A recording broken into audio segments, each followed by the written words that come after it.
అన్నమయ్య జిల్లా రాయచోటి దగ్గర నిన్న సాయంత్రం నుంచి కూడా భారీ వర్షం కురుస్తోంది. ఈ వర్ష బీభత్సం 3 కుటుంబాల్లో విషాదాన్ని నింపింది.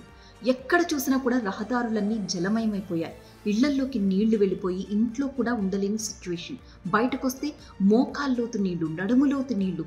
ఒక్కొక్క ఏరియాలో ఒక్కో రకంగా ఉంది పరిస్థితి.